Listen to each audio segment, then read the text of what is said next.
Hey, what's going on, fight fans? Hey, this is Coach D, the Wild Man, coming at you again with another episode of One to Watch. Now, you know how I do it, One to Watch. I highlight all great things from athletes who are doing spectacular when it comes to Gamma USA and Gamma Worldwide. All right, let's go ahead and get back into it. Today, we're going to talk about Taylor Ellis Hishaw, right? She's doing her daggone thing, y'all. She's letting the world know that she is one of the up and coming rising stars when it comes to female athletes in combat sports, right? So you didn't already know she had competed in Fury Professional Grappling at Hard Rock Hotel Casino in Atlantic City in New Jersey this past Saturday. No, Friday. This past Friday, excuse me. May 23rd, right? It was shown on UFC Fight Pass. It was the truth. I saw a lot of local fighters from North Carolina that I wasn't known was competing, so that was pretty daggone cool, right? What makes this such a great story for me to talk about is now I have context and I have history. So when a lot of fighters see me do what I do as Coach D, and you see me highlight one fighter or this fighter, or I paint a whole picture, or I tell a whole story, it's because I have context and I have information now. So when I'm seeing a fighter for the first time and I'm starting to learn more about them, there's not too much I can say. I can say they win or I can say lost, but it's hard to tell a story until I have more information. Like at Nationals, when everybody see me go crazy, when Jamie stopped his opponent and I went in there and grabbed him, and I picked him up in the air, and I was proud to see what he's done because I have history with Jamie. I saw him come up. I saw him make the changes and make the adjustments and went from a happy-go-lucky kid to a world beater. And on top of that, he beat a guy who beat him previously. So he was able to not only get back a win, he stopped the guy in the process. That's huge in my book. That shows he trained hard, was serious, made the adjustments, and came out on top in Nationals. And that's the kind of stories I like. So when it came to Taylor, I already knew Taylor was good. I already knew that she was a dominant fighter. I've seen what she did in Gamma and Nationals. When she gets a hold of you, it's no joke. But once again, seeing what she did at Nationals in Milwaukee, and then see what she did at Gamma Indonesia, right? I was like, man, Taylor is just ferocious. I didn't have story, but now I do. Okay? When she competed at Fury, she had a loss to Trinity Pun that I didn't know about, and a submission loss that I didn't know about. Okay? So when I was at Nationals in Milwaukee, and I was recording everything, right? Taylor was running through everybody aggressively. She was like, look, I'm gonna let you know that you're not on the same level as me. And she was dominating all her opponents, right? Getting them all out in the first round. Getting them all out in the first 30, 40 seconds of the first round. I can't remember anybody going to the second. If it did, I missed it. Right? Complete domination of all her opponents. No smile, no nothing. She was like, look, I'm getting you out of here. That's exactly what she did. I was like, good God, what's going on?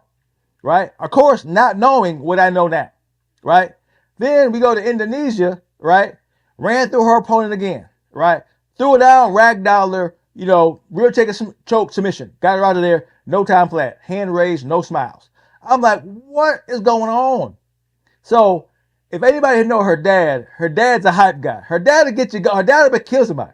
When the dad get going, so this is what I want you to do. I want you to go ahead and put it on him, right? That's all Taylor need to go ahead and body your joker. She don't know much more than that. If she got dad's approval, problems happen.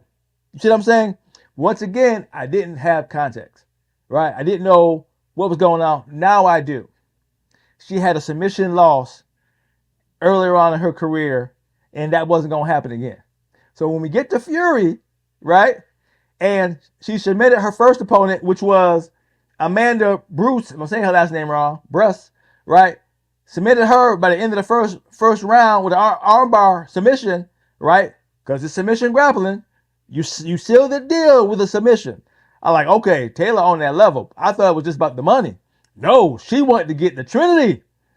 I said, oh, okay, this makes sense now. Oh, I like this. I like this, right? She wants some payback. Now, come to find out, Trinity's good. Trinity ain't no joke. I think she's ranked top 10 or something like that. You know, either right before, I gotta look again, right before Taylor or right after. But she's up there now, right? 18 and 19, they're 1 year apart or the same age, somewhere around there, right? So yeah, when this collision course came, I was like, all right. And Trinity did a great job. She has a great guard. She defended all the way through. It was just Taylor's nonstop aggression, right, that Trinity couldn't overcome. Constant pressure. I'm a king. I love constant pressure. If you come to see me, constant pressure will be your weapon. If you go, coach, train me, constant pressure. Your gas tank will be no joke, along with your explosive power, right? And control and discipline. But constant pressure. You got to get a joker off you if I'm training you, right? When he's on you, you got to get you. If you can't get him off you, you done. That was Taylor. Constant pressure. When I saw the clip, when they had the camera on the dad like, look, go to that ass, right? But it's jiu-jitsu. You can't make a mistake. You make a mistake with somebody of Trinity's level, something can happen. But she dominated and control, and in the interview, she said she wanted the submission, right? She didn't get it. She wasn't happy, right? But she got the victory, and she got 5K, right? But now I know what fueled her to be so aggressive in freaking nationals and Indonesia, where she was bodying jokers. Right? She ain't letting crap happen again. She said, that's out. That's out. You mess with me, you got pressure. So now I have a story. Now I have context. And look what she's doing now. She is high level, which we already knew. Right? Now she's getting all the attention. Her accolades are there. She's winning across the board. And she's winning on big stages. Right? Being on UFC Fight Pass ain't no joke. Right? She's rising to the top. Right? And she comes from wrestling. She comes from jiu-jitsu, MMA, across the board. She's dominating. She's definitely the one to watch. It's getting exciting, y'all. It's getting exciting. Now, Gamma USA, Team Gamma, is getting recognition. Because now we have fighters that competed in Gamma are now competing live. Now competing on televised competitions and promotions, okay? Laura Sanchez, PFL, right? Saw her fights, right? Quang Lee, UFC, right? Zoe Nowicki, daggone Invicta, and now Taylor Henshaw, right? Fury Professional Grappling. Now we have correlations. Oh, I'm sorry, and I forgot. Freaking Lawrence Phillips won championship. All right. We can now paint success of Gamma USA, Gamma Worldwide, of competing with Gamma, doing good things in Gamma, winning golds in Gamma, being successful in Gamma, and finding your way to bigger promotions. Now we have Taylor. Now I'm sure there's other athletes that we don't know about, that I don't know about. When I know about it, I talk about it. When I know better, I do better, right? So now we have Taylor rising to the top, letting the world know she ain't nobody to play with. She's the next generation of athletes with multiple skills under her belt and $5,000 richer. So shout out to Taylor Ellis Hishaw for doing her daggone thing. We see you. You're the next big thing. Proud of you. It is what it is. So this is Coach D, doing what I'm doing, calling it like I see it. To hear from me again, peace out.